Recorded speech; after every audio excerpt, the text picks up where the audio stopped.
인류 역사상 가장 돌을 많이 닦았다는 사람들 중에 한 사람이 바로 석가모니였습니다. 어느 날 제자들이 와서 석가모니에게 이렇게 물었다고 합니다. 스승님, 도대체 인간이 무엇입니까? 여러 제자들이 석가모니에게 스승님 도대체 인간이 뭐냐고 물었습니다. 그때 석가모니가 이렇게 한 문장으로 대답을 했다고 합니다. 인간은 똥이 들어있는 가죽 주머니다. 인간은 똥이 들어있는 가죽 주머니다. 굉장히 냉소적인 말로 들리지 않습니까? 여러분, 인간은 어떠한 존재일까요? 우리 많은 사람들이 인간이 어떠한 존재인지에 대해서 궁금해하였습니다. 여러분이 생각하는 인간은 어떠한 존재입니까? 레밍이라는 북유럽산 나그네지에 대해서 들어보았습니까? 레밍이라는 북유럽산 지는 우리말 그대로 하면 나그네지인데 이 지에 한 가지 특징이 있다고 합니다.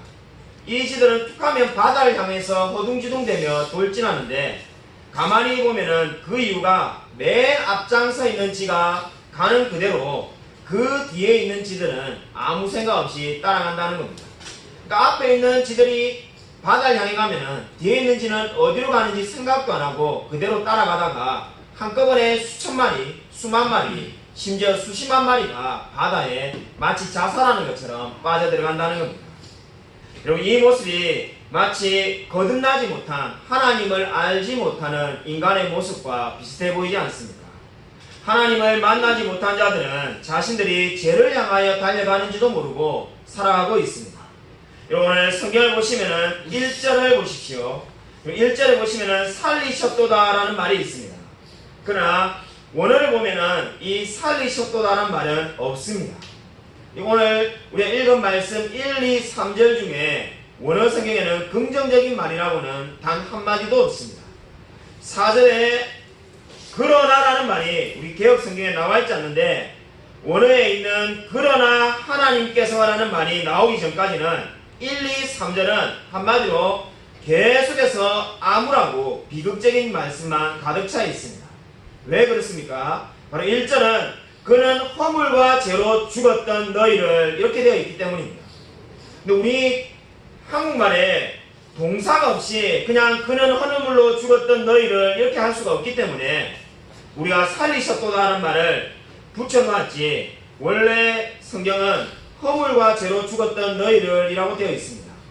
왜 성경이 이렇게 말을 하고 있겠습니까? 우리가 죄로 인하여 죽었던 자들이라고 말을 하고 있기 때문입니다. 여러분, 왜 우리가 죄로 인하여 죽을 수밖에 없습니까? 3절에 보시면은 본질상 진노의 자녀라고 말을 하고 있습니다. 본질상 진노의 자녀가 무슨 말입니까? 한마디로 인간은 죄 짓기 위해서 태어났으며 지금도 죄를 짓고 있으며 죄를 짓다가 끝나는 인생이라고 말을 하고 있습니다. 마치 레밍이 죽을지도 모르는데 바다를 향해 돌진해 나가는 것처럼 인간은 어디로 향하여 살아가는 인생이라는 겁니까? 죄를 향하여 돌진하는 인생이라고 말을 하고 있습니다. 그 말을 한마디로 요약하면 본질상 진노의 자녀가 되겠습니다. 한마디로 말해서 죄와 함께 살다가 죄와 함께 죽는 인생이라고 말할 수 있겠습니다. 인간의 본질을 어떻게 평가할 수 있겠습니까? 인류 역사를 보면은 이 질문에 대해서 세 가지 대답이 가능하다고 볼 수 있습니다. 첫 번째 견해는 사람이 기본적으로 선하게 태어났다라고 생각하는 사람들이 있습니다. 인간은 흔히 선하게 태어났는데 환경에 의해서 악해졌다라고 주장하는 사람들이 있습니다. 이렇게 주장하는 사람은 늘 한결같이 하는 이야기가 있습니다. 어린아이를 보아라, 얼마나 선하냐. 그 어린아이가 선한데 악해지는 이유는 환경을 통해서 악한 것을 계속 배우기 때문이라고 말을 합니다. 그러나 두 번째 견해가 있는데 두 번째 견해는 인간은 선하지는 않지만은 그래도 가능성이 있다라고 주장하는 견해입니다. 병으로 치면은 중병은 아니고 타박상 정도의 병만 가지고 있다는 겁니다. 그러니까 인간이 조금만 고치면은 충분히 착하고 선하게 살 수 있다고 믿는 사람들이 있습니다. 세 번째 견해가 바로 성경이 말하는 견해인데 인간은 완전히 죽었다는 겁니다. 저와 여러분이 그리스도를 만나기 이전에는 그 어떠한 선한 마음도 없고 그 어떠한 선한 것도 없다고 생각하는 것이 바로 성경이 말하는 본질상 진노의 자녀가 되겠습니다. 오늘 성경이 말하는 바는 바로 그렇습니다. 저와 여러분이 선하게 태어났는데 환경에 의해서 악해지고 있는 것이 아니라 이미 죄악 가운데 태어났고 계속해서 죄만 짓다가 살아가는 인생이 바로 저와 여러분이라고 성경이 말을 하고 있습니다. 좀 더 쉽게 말하면은 아마 여러분이 다들 보셨을 것 같은데 부산행이라는 영화가 있습니다. 아마 다들 보셨을 것 같습니다. 제가 몇 년 전에 이 다운을 받아가지고 보려고 유명한 영화라고 해서 보다가 한 30분도 못 보고 이 기차 안에서 좀비들이 나오기 시작할 때 그때 그냥 끄고 지워버렸습니다. 제가 이 외모하고는 다르게 그런 영화를 별로 좋아하지 않습니다. 보기에는 그렇게 좋아하게 보일 것 같은데 제가 이렇게 뭐 좀비가 나와가지고 막 움직이기 시작하니까 그냥 재미가 없어가지고 그냥 지워버린 기억이 납니다. 그 영화에 보면 좀비가 나와서 움직이고 막 여러 사람을 해치고 하죠. 근데 여러분 좀비가 뭡니까? 죽은 사람인데 죽은 사람임에도 불구하고 온 거리를 돌아다니며 마치 산 사람처럼 움직이고 돌아다닙니다. 여러분 그렇게 저와 여러분이 그리스도를 만나지 않았다면 그렇게 생각하면 됩니다. 그리스도를 만나지 않는 사람은 비그리스도인은 어떠한 상태에 있는가? 좀비와 같은 상태에 있는 겁니다. 겉으로 보면 멀쩡해 보이고 모든 것을 다 하지만은 이미 죽은 사람이라는 겁니다. 그것이 바로 성경이 말하는 평가입니다. 성경은 하나님을 만나지 않은 자는 이미 죽었다고 말을 합니다. 제가 어릴 때 모태신앙인데 전도지를 보면은 이런 이야기 많이 있죠. 물에 빠져가지고 기억나실 겁니다. 신앙생활을 최근에 하지 않고 오랫동안 하신 분은 물에 빠져가지고 호우대되는 사람에게 이 구명조끼나 뭡니까 이게 튜브 같은 거를 던져주는 그림을 여러분 쉽게 보았을 겁니다. 그래서 제가 살려달라고 말하는데 사실 그 그림은 이 성경으로 볼 때 잘못된 겁니다. 왜냐하면 그 그림을 어떻게 바뀌어야 되겠습니까? 이미 죽어서 시체가 물 위에 떠다니는데 그 떠다니는 사람을 물 위에 있는 배 안에 있는 예수 그리스도께서 건져가지고 거기에 생명을 불어넣으시는 겁니다. 죽어가는 자를 구원하는 것이 아니라 이미 죽은 자를 도무지 소망이 없는 자를 구원하시는 겁니다. 에스겔서에서 말하는 것처럼 마른 뼈를 살려내시는 것이 예수 그리스도이십니다. 죽어가는 것이 아닙니다. 오늘 성경이 그렇게 말하고 있지 않습니까? 이미 허물과 죄로 죽었던 너희들이라고 말을 하고 있습니다. 죽어가고 있는 것이 절대로 아닙니다. 그렇기 때문에 성경은 어떻게 말을 하고 있습니까? 우리가 흔히 예전에 말하는 전도지 가운데 양쪽에 두 갈래 길이 있는데 그 두 갈래 길에서 서 있는 사람이 A 길로 갈지 B 길로 갈지 고민하는 모습은 이 성경이 말하는 것과 전혀 일치하지 않습니다. 성경이 말하는 대로 전도지를 그리면 어떻게 되겠습니까? 이미 예수 그리스도를 만나지 않은 자들은 지옥으로 가는 길 위에 서 있는 겁니다. 그 위에 서 있는 사람을 하나님께서 예정하시고 택하셔서 어떻게 하시는 겁니까? 바로 천국 가는 길로 옮기시는 것이 구원의 은혜라고 말을 하고 있습니다. 오늘 그렇습니다. 성경은 어떻게 말을 하고 있습니까? 바로 우리가 하나님을 만나지 않았다면 허물과 죄로 죽을 수밖에 없다라고 말을 하고 있습니다. 가만히 그대로 내버려 두어도 그냥 지옥으로 가는 길로 가고 있는 겁니다. 종교개혁자 마틴 루터는 바로 이 말씀을 가지고 이렇게 말을 하였습니다. 거듭나지 않은 사람은 마치 소금 기둥이 된 룻의 아내와 같다라고 말을 하였습니다. 롯의 아내와 같다는 겁니다. 통나무와 돌덩이 같은데 그는 어떻다는 겁니까? 성령에 의해 깨달음을 얻어 회심하고 거듭나지 않는다면 사람은 마치 눈이나 입이나 모든 것을 다 가지고 있어도 감각하지 않는 조각상과 같다라고 말을 하였습니다. 한마디로 말해서 마틴 루터는 소금 기둥이 된 롯의 아내처럼 사람이 모든 것들을 다 가지고 있는 것처럼 보이지만 입도 있고 눈도 있고 있지만은 아무런 영적인 감각이 없는 그 사람이 바로 본질상 진노의 자녀라는 겁니다. 오늘 성경은 죄에 대해서 이야기하고 있습니다. 오늘 에베소서 2장 1절부터 3절 가운데 긍정적인 이야기라고는 단 하나도 찾아볼 수가 없습니다. 근데 안타깝게도 우리 많은 현대인들은 죄에 대해서 설교하면 듣기를 싫어합니다. 이것은 저와 여러분만 그런 것이 아니라 고대로부터 현대까지 모든 사람이 마찬가지입니다. 그 어떠한 시대도 죄에 대한 이야기를 듣고 싶어하는 시대는 단 한 번도 없었습니다. 어떤 목사님이 이틀 동안 설교를 했다고 합니다. 첫 번째 날에 하나님의 공의에 대해서 설교했는데 사람들이 다 반응이 시큰둥했다고 합니다. 사람들이 듣기 싫어하고 다 괴로워했다고 합니다. 둘째 날이 되어서 하나님의 사랑에 대해서 이야기하니까 사람들이 반응이 있기 시작합니다. 한쪽에서 울기 시작합니다. 사람들이 가슴을 치기 시작하며 놀라워하기 시작합니다. 그러자 이 목사님이 이렇게 말을 했다고 합니다. 어제 울지 아니한 사람은 오늘 울 자격이 없습니다. 무슨 이야기입니까? 자신의 죄에 대해서 아파하며 울지 아니한 사람은 하나님의 사랑에 대해서 울 자격이 없다는 겁니다. 그것이 바로 오늘 성경이 에베소서 2장 1절부터 3절이 죄에 대해서 말을 하고 있는 이유입니다. 저와 여러분이 얼마나 큰 죄인인지 알기 이전에는 우리가 하나님의 사랑을 알 방법이 없습니다. 죄가 무엇일까요? 죄에 대한 올바른 이해가 무엇일까요? 시편 51편을 한번 찾아보도록 하겠습니다. 구약성경 시편 51편 1절부터 5절을 한번 찾아서 읽도록 하겠습니다. 구약성경 시편 51편 1절부터 5절입니다. 구약성경 838면에 있습니다. 구약성경 시편 51편 1절부터 5절입니다. 구약성경 838면 시편 51편 1절부터 5절까지를 제가 한 절, 성도님들이 한 절 읽겠습니다. 다 읽고 난 다음에도 또 찾아야 될 게 있으니까 성경을 여기에 그대로 두십시오. 옮기지 마십시오. 자, 시편 51편 1절부터 5절 제가 한 절, 성도님들이 한 절 교독하겠습니다. 하나님이여 주의 인자를 따라 내게 은혜를 베푸시며 주의 많은 긍휼을 따라 내 죄악을 지워주소서.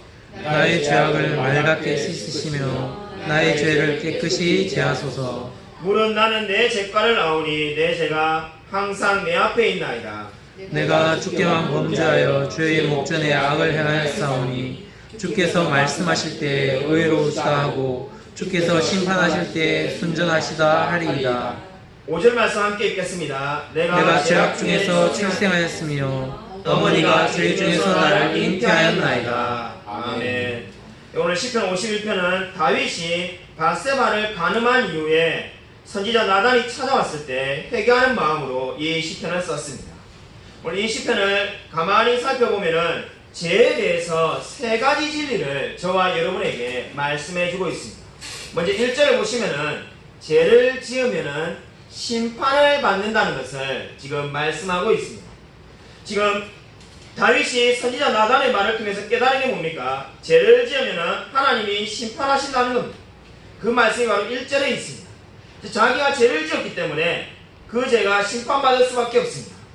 근데 왜 하나님께 기도하고 있습니까?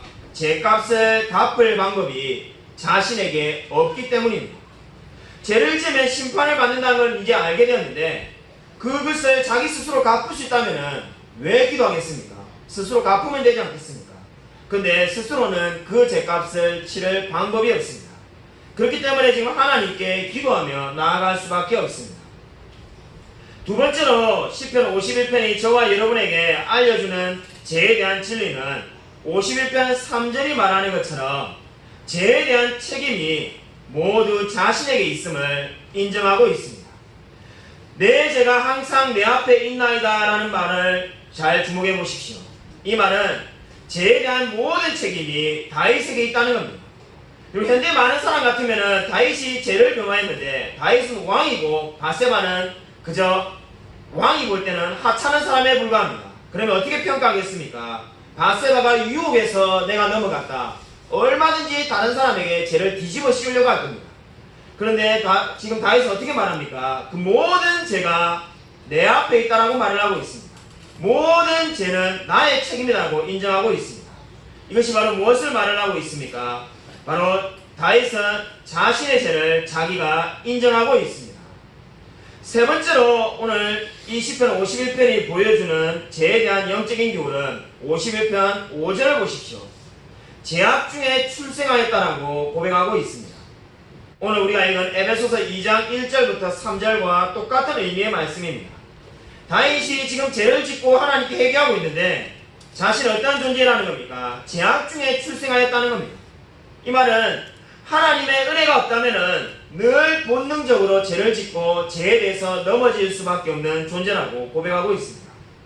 바로 다윗은 죄에 대해서 세 가지를 깨닫고 고백하고 있습니다. 죄를 지으면 반드시 심판을 받게 되고 그 모든 죄는 나의 책임이며 다른 사람의 책임이나 하나님 탓이 아니라 자기의 책임이며 자기는 하나님의 은혜가 아니면 늘 죄악 가운데 넘어질 수밖에 없는 자라는 것을 고백하고 있습니다.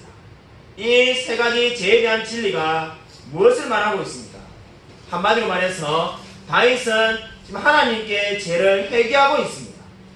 회개라는 것이 무엇입니까? 회개는 죄에 대해서 자신의 관점으로 죄를 보는 것이 아니라 하나님의 관점으로 죄를 바라보는 겁니다. 다윗이 이제 하나님의 관점으로 죄를 바라보기 시작할 때 자기의 죄가 얼마나 추악한지를 알게 된 겁니다. 저와 여러분도 마찬가지입니다. 우리가 하나님을 믿지 않을 때도 죄를 얼마든지 많이 지었지만은 우리 마음에 그렇게 아프지 않았습니다. 뭐 내만 죄를 짓는다, 내만 거짓말하고 살아, 다 이렇게 살아, 이렇게 말하면서 우리가 합리화시켰습니다. 그러나 하나님을 만나고 난 뒤에 어떻게 됩니까? 동일한 죄를 지어도 우리의 마음에 너무나 아픈 마음들이 들지 않습니까? 그 이유가 무엇입니까? 바로 이제 나의 관점으로 죄를 바라보는 것이 아니라 하나님의 관점으로 죄를 바라보기 시작하기 때문입니다. 바로 오늘 시편 51편은 하나님의 관점으로 죄를 바라보기 시작한 사람의 고백을 들을 수가 있습니다. 헨리 마틴이라는 인도의 유명한 선교사가 있었습니다. 헨리 마틴이 인도에 복음을 전하기 위해서 인도에 내리자마자 힌두 사원에 들어가게 되었습니다. 힌두 사원에 들어가자마자 얼마 있지 못하고 바로 울면서 뛰쳐나왔습니다. 그날 인도에 도착한 첫날에 헨리 마틴 선교사는 일기장에 이렇게 써놓았습니다. 나는 사원을 울면서 뛰쳐나왔다. 뛰쳐나온 이유는 하나님이 그곳에서 모독을 당하고 계시기 때문이었다. 이 말이 무슨 말입니까? 그들이 하나님을 섬기지 않고 우상을 섬기는 모습을 보면서 하나님의 관점으로 헨리 마틴이 보기 시작한 겁니다. 하나님의 관점으로 볼 때 그 모든 죄가 바로 하나님을 멸시하는 것이라는 것을 알게 될 때 헨리 마틴은 울지 않을 수 없었다라고 고백하고 있습니다. 여러분, 회개가 무엇입니까? 바로 하나님의 관점으로 나의 모든 모습들을 바라보는 겁니다. 그렇게 하나님의 관점으로 자신의 모습을 바라볼 때 하나님께서 어떤 은혜를 베푸십니까? 오늘 우리 시편 51편의 핵심인 10절을 한번 읽어보도록 하겠습니다. 시편 51편 그대로 들어가고 제가 말씀드렸는데 51편 10절을 같이 함께 읽겠습니다. 시작. 하나님이여 내 속에 정한 마음을 창조하시고 내 안에 정직한 영을 새롭게 하소서. 아멘. 네, 어떻게 말씀하고 있습니까? 하나님이여 내 속에 정한 마음을 창조하시고 내 안에 정직한 영을 새롭게 하소서 이렇게 말합니다. 시편 51편을 읽어보면은 그 어디에도 다윗이 내가 오늘 바스바를 범했으니까 이제 다음부터는 내가 절대로 여자를 보고 음욕을 품지 않겠어 이런 식으로 다짐하거나 결단하지 않습니다. 그냥 그렇게 다짐해봐야 또 넘어질 것이 뻔하기 때문입니다. 하나님께 강구했는데 하나님께 강구하는 그 처방이 무엇입니까? 내 속에 정한 마음을 달라고 말을 하고 있습니다. 한마디로 말해서 새로운 마음을 달라는 겁니다. 내 안에 새로운 마음을 주시고 새로운 영을 주셔야만이 새로운 삶을 살 수 있다는 겁니다. 그렇습니다. 그리스도에 되면 뭐가 달라지는 겁니까? 하나님께서 새 마음을 주시며 새 영을 주시는 겁니다. 우리의 옛 생각과 옛 사람으로는 결코 거룩을 추구하며 살아갈 수가 없습니다. 그렇기 때문에 다윗은 새 마음과 새 영을 달라고 기도하고 있습니다. 저와 여러분이 그리스도에 되었다면 그 증거가 어디에 있습니까? 바로 새 마음과 새 영을 부여받은 사람입니다. 여러분 진정으로 하나님의 은혜를 받은 사람입니까? 하나님의 은혜를 받았다면 우리가 죄로 인하여 죽을 수밖에 없는 죄인임을 이미 고백하였을 겁니다. 여러분 진정으로 우리가 하나님 앞에 죄인이며 본질상 진노의 자녀였다는 간절한 고백이 있습니까? 하나님 앞에 나는 어떠한 존재로 서 있습니까? 인간이 허물과 죄로 인해 죽었다는 이 위대한 진리는 있을만한 교리가 아닙니다. 이 교리는 복음 전도의 가장 중요한 동기가 됩니다. 왜 그렇습니까? 만약 인간이 스스로 죄의 문제를 해결할 수 있다면 우리는 굳이 전도할 필요가 없습니다. 왜냐하면 언젠가는 스스로 하나님을 찾고 스스로 정결해지는 자가 있기 때문입니다. 그러나 인간은 스스로 자신의 문제를 해결할 수가 없습니다. 그렇기 때문에 우리가 이 놀라운 복음을 날마다 전해야 되는 겁니다. 왜냐하면 스스로는 결코 거룩해질 수 없고 하나님의 은혜로 새 마음과 새 영을 부여받아야 되기 때문입니다. 여러분은 정말로 이 위대한 진리를 깨달은 자입니까? 제가 3년 전에 개척을 했을 때 위로를 받았던 한 이야기가 있습니다. 오래전에 영국에서 일어난 이야기인데, 영국에 오래전에 열심히 사역한 한 목회자가 있었습니다. 근데 어찌된 영문인지 교인들은 점점점 줄어들어서 급기야 아무도 없게 되었습니다. 아무도 없게 되었는데 열심히 전도하여서 1년 동안 딱 한 명의 새로운 사람이 왔는데 초등학생이었습니다. 초등학생을 앉혀놓고는 이제 매주마다 예배를 드리는 겁니다. 물론 자기의 가족은 있죠. 가족 외에는 초등학교 한 명만 있습니다. 어느 날 장모님이 오셔가지고 예배를 드리는데, 장모님이 예배를 드리기 전에 초등학교 한 명만 앉아있는 걸 보고, 초등학생 한 명이 앉아있는 걸 보고 한심해가지고 이 사위 목사님에게 한마디 합니다. 도대체 목회를 어떻게 하고 있는 건가? 이렇게 목회할 바야 다른 길을 가진 게 더 낫지 않겠는가? 이렇게 말합니다. 목사님이 곧 예배를 인도하며 설교해야 되는데 그 말을 듣고 너무나 상처를 받았습니다. 이제 그냥 그만해야 될 때가 되는 겁니다.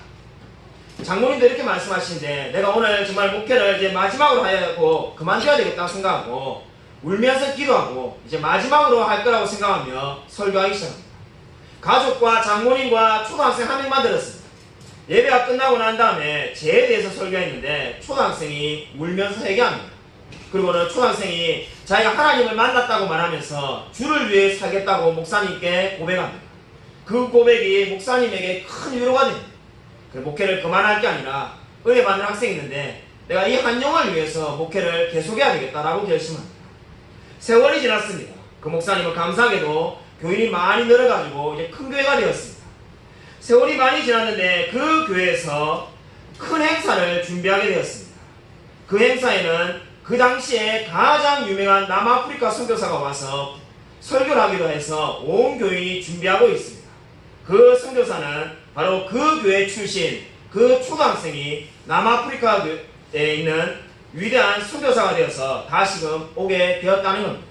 바로 그 사람이 누구입니까? 역사에 훗날 이름이 길이 남겨질 로버트 모페 선교사였습니다. 이 놀라운 이야기가 무엇을 보여줍니까? 한 영혼밖에 없는 그 영혼을 위하여 진실하게 설교한 그 목사님을 통해서 남아프리카를 변화시켰던 위대한 선교사가 나오게 되었습니다. 여기 이 이야기가 무엇을 보여줍니까? 죄에 대해서 깊이 아는 사람이 죄를 깊이 해결했던 그 초등학생이 결국 하나님께 기이 사용되었습니다.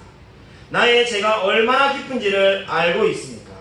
여러분의 죄를 깨달으십시오. 내가 얼마나 큰 죄인인지 아는 사람만이 하나님의 은혜가 얼마나 큰지를 알 수가 있습니다. 여러분, 그래서 바울은 처음에는 어떻게 고백하였습니까? 내가 사도 중에 작은 자라고 고백하였다가 나중에는 자신을 죄인이라고 고백하였고 훗날 마지막에는 자신을 죄인의 개수라고 고백하였습니다. 여러분, 진정으로 동일한 고백이 여러분 가운데 있습니까? 1955년 어느 가을에 미국의 오레곤주의 유게네라는 작은 시골 마을에서 일어난 이야기입니다. 1955년 미국의 오레곤주의 유게네라는 작은 마을에 마을 사람 모두가 농사를 짓고 있었다고 합니다. 어느 날 그 마을 해관에 위문 공연단이 와서 영화를 상영했습니다. 이름도 모르는 저 아시아에 있는 한 나라에 대해서 영화를 보여주었습니다. 영화의 내용은 100만 명이나 죽어가고 있고 그리고 수많은 부하들이 굶어 죽어가고 있다는 내용을 담고 있었습니다. 그 영화를 보고는 한 부부가 감동을 받았습니다. 그 남편이 아내에게 이렇게 말합니다. 여보, 우리가 그 영화에 나와 있는 그 나라의 아이들을 입양해 볼까? 이렇게 말을 합니다. 그래서 아내가 우리가 부자도 아닌데 어떻게 입양을 하겠냐고 말을 합니다. 그때 남편이 우리가 농사 짓잖아. 설마 우리가 밥을 못 먹여주겠어라고 이렇게 이야기를 합니다. 그래서 아내도 한참을 생각하고 기도해 보더니 동의해서 이제 아이를 입양하기로 결심하였습니다. 아이를 입양하기 위해서 농토의 절반을 팔아가지고 한국이라는 나라에 있는 8명의 부하를 입양하기로 결심합니다. 그러자 그 아이들 입양해서 키우는 걸 보고는 같이 있는 유게네라는 그 시골 마을의 동네 사람들이 다 감동을 받기 시작합니다. 동네 사람들도 한두 명씩 아이들 입양하기 시작하였습니다. 그래서 온 마을 사람들이 한국에 있는 아이를 입양하게 되었습니다. 시간이 지났습니다. 시간이 지나자 이 부부가 주님 앞에서 은혜를 받고는 자신들의 모든 농토들을 다 팔아서 단체를 세우게 됩니다. 그래서 적극적으로 아이를 입양하는 일을 감당하기로 결심을 합니다. 이 단체가 바로 훗날 6만 6천 명의 고아들을 미국으로 입양한 바로 홀트 아동복지회입니다. 바로 이 부부가 해리 홀트라는 홀트 아동복지회 설립자들인 겁니다. 여러분, 이 이야기가 무엇을 보여줍니까? 바로 변화된 사람, 하나님의 은혜를 받은 사람이 그 은혜를 전파하며 살아간다는 것을 보여주고 있습니다. 여러분은 자신의 죄가 얼마나 큰지를 깨달았습니까? 그러면 주님의 은혜가 얼마나 큰지를 아셨을 겁니다. 그렇다면 남은 인생을 주를 위해 사십시오. 주님이 명령하는 대로 늘 순종하며 사십시오. 저와 여러분을 구원하신 그 하나님의 은혜에 합당하게 삶을 살아가십시오. 저와 여러분은 아무 때나 대충대충 살아서 될 존재가 아닙니다. 왜냐하면 우리를 구원하신 분이 위대한 하나님이시며 이 세상을 주관하는 주관자이시기 때문입니다. 아무쪼록 날마다 자신을 부인하며 오직 그리스도만을 의지하며 살아가는 저와 우리 모든 성도님이 되시기를 주님의 이름으로 간절히 축원드립니다. 이